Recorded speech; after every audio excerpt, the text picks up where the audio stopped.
A.J. Allmendinger and Michael McDowell crashed in turn 4 to bring out the race's 7th caution. Lead lap cars are on pit road completing their stops.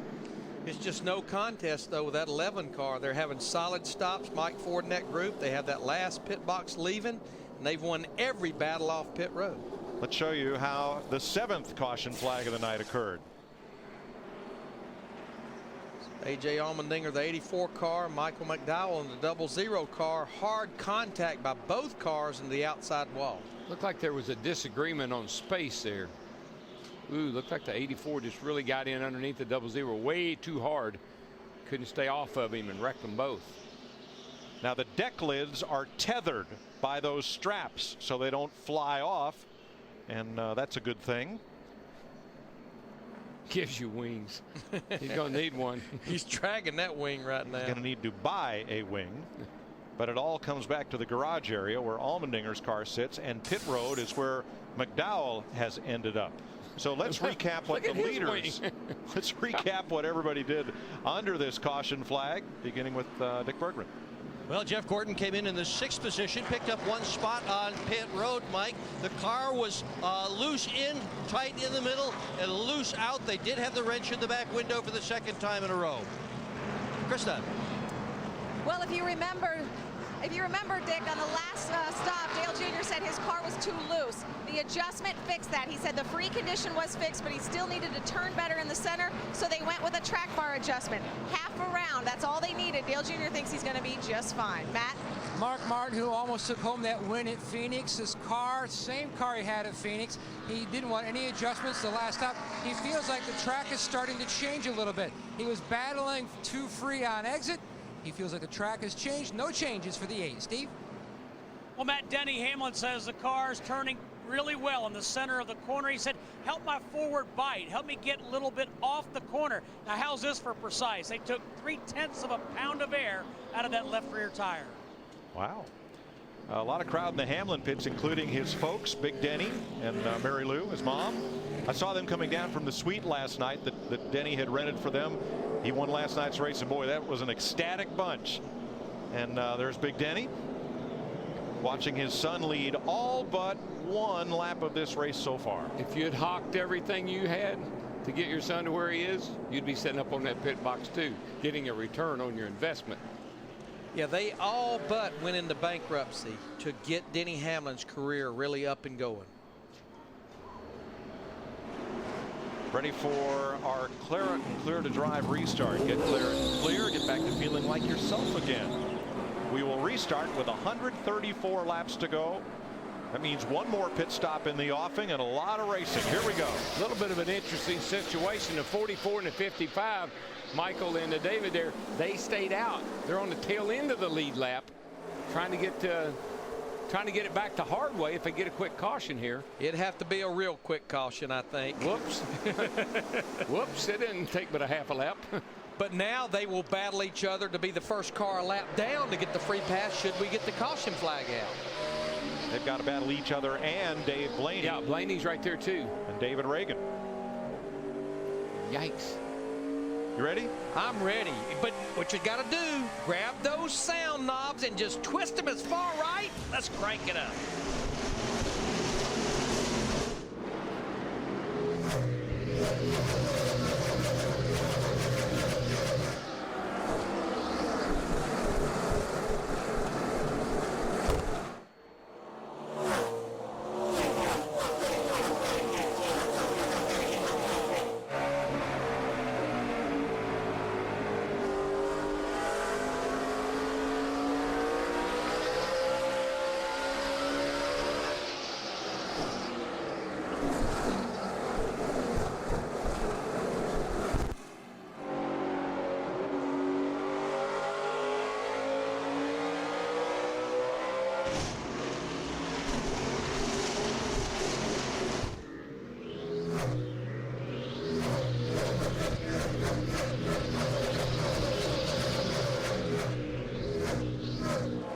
Denny Hamlin, runaway leader as they scrap for the first car 1 lap down position. Dave Blaney has that one.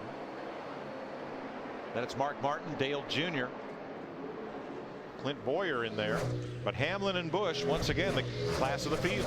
But you just mentioned Clint Boyer in that 07 car as Dale Earnhardt Jr. He's wanting to take that position away from the car that he's won here at Richmond before. The 8 car, he'll take that position away. He'll move into 3rd. You mentioned Clint Boyer, who's right there inside the top 5 and 5th. He just ran the fastest lap that he's run so far in this race.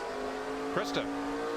That's right, Larry. And before the caution came out, his spotter, Jimmy Kitchen, said back on lap 250, Clint, you will take the lead 50 laps from now. Obviously, things have changed a little bit, but I know Steve talked about minute air pressure changes. I can top his 3/10. Clint Boyer made a 2/10 of a pound adjustment on the left rear on that last stop. And I know that's twice we've heard 2/10 and 3/10, but for every pound of air in this radial tire, it's like changing the spring rate of that tire about 15 to 20 pounds. So it's actually more of a change than you think.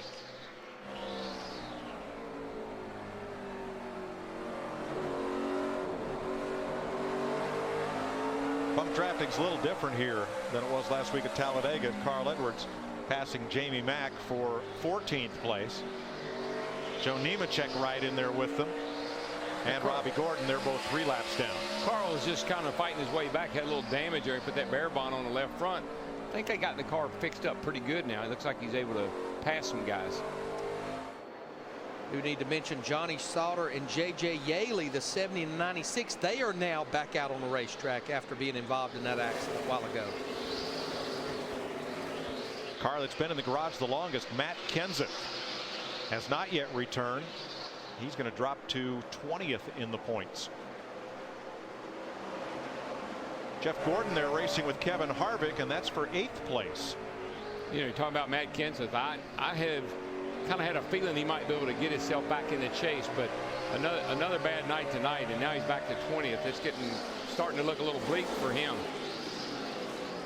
Yeah, Darrell, he's almost a full race behind 12th right now. And this is the 10th race. There's only 16 more to go till they cut off. So interesting battle here. Tony Stewart at the back end of it with Jeff Gordon. Just ahead, the 29 of Harvick and the 9 of Casey Kane, the 7th place car. You know, we talk about a 36 race season, but for the chase guys, if you're going to be in it, it's a 26 race season. That's what Denny Hamlin told us yesterday. He said, we're trying to win races, but all we're worried about is just being in the top 12 in points when the checkered flag waves here at the end of the summer for those final 10 races.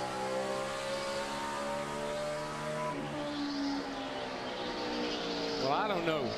Something would have to go wrong with that 11 car. They'd have to have a big malfunction in the pit on that one more stop they're probably going to have to make. Nobody's in the same league with this cat tonight. Your home track, Darrell, was Nashville, and by extension, when Nashville fell off the schedule, Bristol, Tennessee. Was there anywhere you went that you were more pumped up to win than one of your home tracks? No, you're so comfortable. You know, you didn't have to worry about going into a restaurant and eating dinner. You didn't have to worry about sleeping in an uncomfortable bed. Your family was there. Your friends were there. It was like going to the park to a picnic when you went to Nashville to race, and I'm sure he feels the same way. That's what it's like for Denny Hamlin tonight. And he's come so close here. In fact, in his rookie season, he finished 2nd to Dale Earnhardt Jr., and he said he could hear the crowd cheering. He said he'd like to think they were cheering for him, but he wasn't sure if it was for him or for Dale Earnhardt Jr. winning the race. I think tonight he'll know for sure. I think he will. He certainly did last night. When Hamlin took the lead, the fans came to their feet, gave him a great ovation as he went to victory lane in the nationwide race.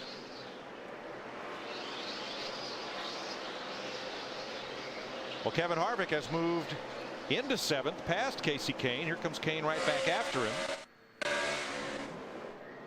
You know, Larry, just thinking about Coach Gibbs, how would you like to be sitting there with, you got Denny Hamlin, you got Kyle Busch, you got Joey Logano, who everybody in the racing world says he's the next big deal in our sport. You got another kid named Mark Davis. I mean, he's sitting there with a bunch of kids chomping at the bit, man, to go out and win these races. You know what I'd do? I'd go on vacation with Norm Miller, too. I think you'll see Joey Logano tomorrow if you go to Rockingham, North Carolina for Andy Hillenberg's ARCA race. He's on the pole for that race. I'm not surprised. I've seen him race a couple of times out at the Toyota shootout out in Urbandale. You and I were there. Kid's smart, good, He's the NASCAR Camping World East Series champion. And you saw Tony Stewart right now running in 9th. Tony's going to wave the green flag for that ARCA race. Greg Zeppedelli, Tony's crew chief, is going to drive the pace car to take that field to the green. Hope Andy has a big crowd at Rockingham tomorrow. That race will be covered on speed, too. 116 laps to go. Denny Hamlin has led all but one so far.